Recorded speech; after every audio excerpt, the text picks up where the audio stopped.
नमस्कार, मेरा नाम है बीना और आज का हमारा टॉपिक है हाउ टू फाइंड एचसीएफ। पर उससे पहले हम देख लेते हैं उस क्वेश्चन का आंसर जो हमने पिछले वाली वीडियो में पूछा था। अगर आपने वो नहीं देखा है तो लिंक आपको डिस्क्रिप्शन बॉक्स में मिल जाएगा, आप जाकर वीडियो देख सकते हैं। तो हमारा क्वेश्चन था कि जो हमारा डिजिट 1 होता है वो प्राइम होता है, कंपोजिट होता है या फिर दोनों नहीं या फिर दोनों। तो चलिए इस क्वेश्चन का आंसर डिस्कस करते हैं। इसका हम डिस्कस करते हैं आंसर प्राइम और कंपोजिट की डेफिनेशन के साथ। जैसे हम देख सकते हैं कि जो प्राइम नंबर की जो डेफिनेशन होती है वो कहती है कि प्राइम नंबर वो पॉजिटिव इंटीजर होते हैं जो ग्रेटर देन 1 होते हैं, that has no positive divisor other than 1 and itself. 1 और खुद के अलावा उसका कोई भी पॉजिटिव डिवीजर नहीं होना चाहिए। बट जो हमारा डिजिट 1 है उसका तो सिर्फ एक ही पॉजिटिव डिवीजर होता है और वो खुद होता है सिर्फ 1। तो इस डेफिनेशन से हम कह सकते हैं कि जो हमारा 1 है, 1 इज नॉट प्राइम। अब देखते हैं composite key definition. Composite key definition कहती है कि पॉजिटिव इंटीजर ग्रेटर देन 1 होना चाहिए और उसके तो दैट हैज़ मोर देन 2 डिवीजर्स, 2 से भी ज़्यादा डिवीजर होने चाहिए। तो जो हमारा बट अगर हम देखें तो जो हमारा 1 है, 1 का तो सिर्फ एक ही डिवीजर है और वो है पॉजिटिव डिवीजर, वो है 1 खुद। तो हमारा 1 क्या है, 1 इज ऑल्सो नॉट कंपोजिट। तो इस क्वेश्चन का हमारा आंसर क्या हो जाएगा कि 1 is neither prime nor composite. अब इसके साथ हम आगे शुरुआत करते हैं हमारे आज के टॉपिक की, जो है कि हाउ टू फाइंड एचसीएफ, कि हम एचसीएफ कैसे फाइंड आउट कर सकते हैं। जैसा कि इसका नाम सजेस्ट कर रहा है कि हाईएस्ट कॉमन फैक्टर। एचसीएफ निकालने के 2 मेथड होते हैं। आज हम डिस्कस करते हैं factorization method, prime factorization method. कि कोई भी हमारे पास 2 डिजिट होंगे, उनका हम प्राइम फैक्टराइजेशन करेंगे और फिर उनके अंदर जो हाईएस्ट कॉमन फैक्टर होगा उसको फाइंड आउट करेंगे। चलो इसको एग्जांपल से समझते हैं। जैसे कि मैंने लिए, मेरे पास 2 डिजिट हैं 24 एंड 36। अगर मैं 24 की जो मैं प्राइम फैक्टराइजेशन करूँ तो वो मेरे पास होती है 2 इंटू 2 इंटू 2 इंटू 3, ठीक है। और जो 36 है उसकी प्राइम फैक्टराइजेशन अगर हम करें तो प्राइम फैक्टराइजेशन का मतलब होता है कि जो भी हमारे पास डिजिट है उसको ऐसे प्राइम नंबर्स जो हमने लास्ट वीडियो में डिस्कस किए थे उनके टुकड़ों में तोड़ देना। तो हमने 24 को 2 हमारा प्राइम नंबर है और 3 हमारा प्राइम नंबर है, तो उनके टुकड़ों में तोड़ लिया। ऐसे ही 36 को भी हम तोड़ेंगे तो ये आएगा 2 इंटू 2 इंटू 3 इंटू 3, ठीक है। अब हमने इन दोनों के नंबर के प्राइम फैक्टराइजेशन कर ली। अब हमें निकालना है इन 2 नंबर का एचसीएफ। तो जैसे उसका नाम सजेस्ट कर रहा है कि हाईएस्ट कॉमन फैक्टर, कि दोनों नंबर्स के बीच में जो सबसे ज़्यादा कॉमन फैक्टर होगा, हाईएस्ट कॉमन, सबसे ज़्यादा जो कॉमन फैक्टर होगा वही हमारा क्या हो जाएगा, एचसीएफ। तो अगर मैं देखूँ तो 24 और 36 के अंदर जो एक कॉमन चीज़ आ रही है वो एक ये 2 आ रहा है, एक ये 2 आ रहा है और एक क्या है, कॉमन चीज़ क्या है, 3, ठीक है। तो जब हम एचसीएफ निकालेंगे तो इन कॉमन फैक्टर्स को मल्टीप्लाई कर देंगे। 2 एक कॉमन यह है, 2 इंटू में 3, तो 2 इंटू 2 4 और 4 3 जा 12। तो जो इन दोनों नंबर्स का जो हमारा एचसीएफ हो गया वो हो गया हमारे पास 12। एक और एग्जांपल ले लेते हैं। जैसे कि अगर मेरे पास कोई भी नंबर है 4 और एक नंबर है 6, इसकी अगर मैं प्राइम फैक्टराइजेशन करूँ तो ये आएगा 2 इंटू में 2, और ये इसकी अगर मैं प्राइम फैक्टराइजेशन करूँ तो ये आएगा 2 इंटू में 3, ठीक है। तो अब यहाँ पर अगर मैं देखूँ तो इन दोनों के बीच में जो कॉमन फैक्टर है वो क्या है, 2। तो इन दोनों का जो हमारा एचसीएफ हो जाएगा वो हो जाएगा 2। आई होप ये आपको समझ आ गया होगा। एक और एग्जाम्पल से समझ लेते हैं। जैसे मेरे पास एक नंबर है, मैंने एग्जाम्पल के लिए लिया, एक नंबर है मेरे पास 6 और दूसरा है मेरे पास 25।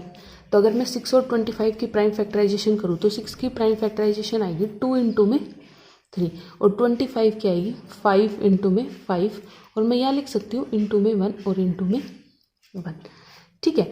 तो अगर अब मैं इन दोनों में अगर इनका कॉमन फैक्टर देखूँ तो वो है सिर्फ हमारे पास क्या आता है, 1 आता है, ठीक है। तो अब इन दोनों का जो हाईएस्ट कॉमन फैक्टर या जो हम एचसीएफ कहते हैं वो कितना हो जाएगा, 1, ठीक है।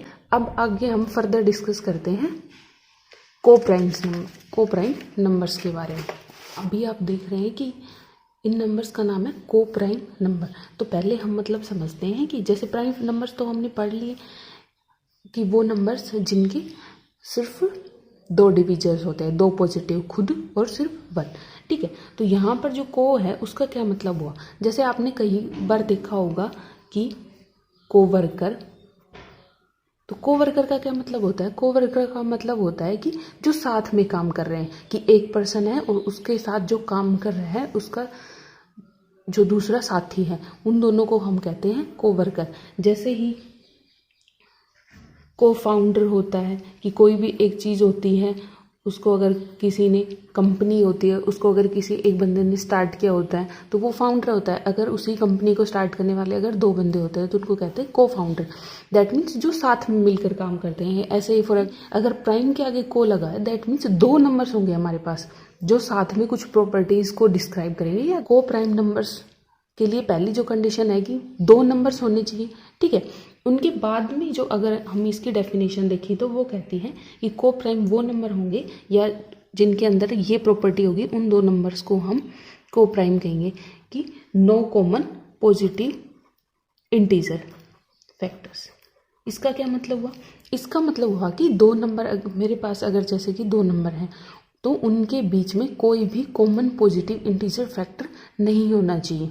तो इस चीज़ को फिर मैं ऐसे भी लिख सकती हूँ कि उनका कि HCF क्या हो 1। अभी जैसे मैंने पीछे एग्जाम्पल में समझाया था कि कुछ नंबर्स ऐसे थे जिनका हाईएस्ट कॉमन फैक्टर कुछ आ रहा था और कुछ नंबर ऐसे थे जिनका हाईएस्ट कॉमन फैक्टर होता है सिर्फ 1। जैसे फॉर एग्जाम्पल के लिए अगर आप लें तो 8 और 9, अगर आप 8 और 9 की प्राइम फैक्टराइजेशन करेंगे तो इसकी आती है 2 इंटू 2 इंटू 2 और इसकी प्राइम फैक्टराइजेशन होती है 3 इंटू में 3। ठीक है, अगर आप इन दोनों में देखें तो इन दोनों में जो हाईएस्ट कॉमन फैक्टर है वो सिर्फ कितना है 1 है, उनके अलावा कोई भी कॉमन चीज़ नहीं है। तो इन दोनों नंबर्स को अब हम क्या कह देंगे, को प्राइम नंबर्स। को प्राइम नंबर्स का सीधा सा मतलब हुआ कि जिनका HCF 1 हो, ये कह सकते हैं आप, या फिर ऐसे कह सकते हैं कि जिनके अंदर कोई भी पॉजिटिव कॉमन इंटीजर फैक्टर ना हो। जैसे अगर हम एक एग्जाम्पल और ले तो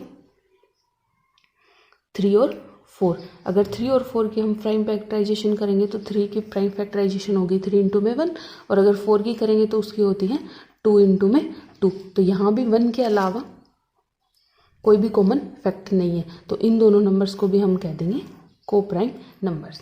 ठीक है, आई होप आपको ये समझ आ गया होगा। अगर कोई भी डाउट हो तो आप कमेंट बॉक्स में टाइप कर सकते हैं। अब हम देखते हैं कि जो हमारे को प्राइम नंबर्स होते हैं उनके हमारी डेली लाइफ में क्या क्या यूजेस होते हैं। हमें पता तो हो कि हम को प्राइम नंबर पढ़ते तो हैं, बट हम डेली लाइफ में उनका कहाँ यूज़ करते हैं। तो को प्राइम नंबर्स होते हैं, उनके यूज़ में जो फर्स्ट यूज़ हम मेजर यूज़ जो हम डेली करते हैं वो होती है फ्रैक्शन सिंप्लीफिकेशन में। इसका क्या मतलब हुआ, इसका मतलब हुआ कि अगर देखो मेरे पास अगर कोई भी फ्रैक्शन ऐसे है 2/4, ठीक है, तो अभी को प्राइम का यूज़ करके हम बता सकते हैं कि अभी तो इनमें वो दोनों नंबर को प्राइम नहीं है ना।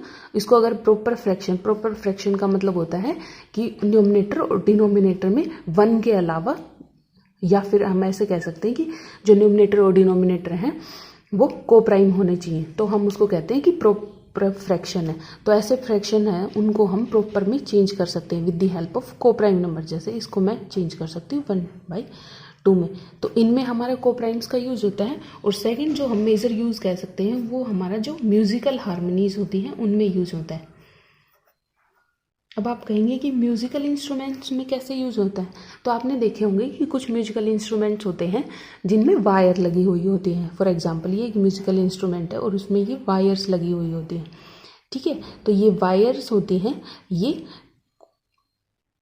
ऐसे रेशो में सेट की जाती हैं कि जो उनका रेशो बने जैसे 1/3, कि जो इनके बीच की जो डिस्टेंस है उनको इस रेशो में सेट किया जाता है कि जो हमारा रेशो आए वो को प्राइम रेशो आए। इससे क्या होता है कि इससे जब उनको बजाया जाता है तो उनमें से एक प्लीजेंट साउंड निकल के आती है। और फॉर एग्जाम्पल के लिए अगर सेकंड समझे तो जब किसी भी म्यूजिकल इंस्ट्रूमेंट को एक फ्रीक्वेंसी नोट पर बजाया जाता है, तो फॉर एग्जांपल के लिए लिया कि मैंने एक म्यूजिशियन ए है, वो जो फर्स्ट नोट को बजाएगा वो 440 हर्ट्ज फ्रीक्वेंसी पर बजाया और जो सेकंड है उसने बजाया 528 हर्ट्ज के ऊपर। ठीक है, तो जब हम बाद में इन दोनों का अगर हम रेशियो देखें, इन दोनों को अगर हम ऐसे रेशियो देखें तो वो अगर बाद में आप सॉल्व करोगे तो ये आता है 5/6। ठीक है, तो ये हमारा क्या रेशियो हो गया, ये को प्राइम नंबर्स का रेशियो हो गया, क्योंकि इन दोनों में जो हाईएस्ट कॉमन फैक्टर होगा वो सिर्फ 1 होगा। इनका यूज़ किया जाता है, या तो इनको साइमल्टेनियसली यूज़ करेंगे या फिर एक नोट बजाया उसके बाद दूसरा नोट बजाते हैं। इससे क्या होता है कि बहुत ही म्यूजिकल जो प्लीजेंट साउंड होती है वो प्रोड्यूस होती है। तो ये कुछ हो गए को प्राइम नंबर्स के मेजर यूजेस जो हम डेली लाइफ में यूज़ करते हैं।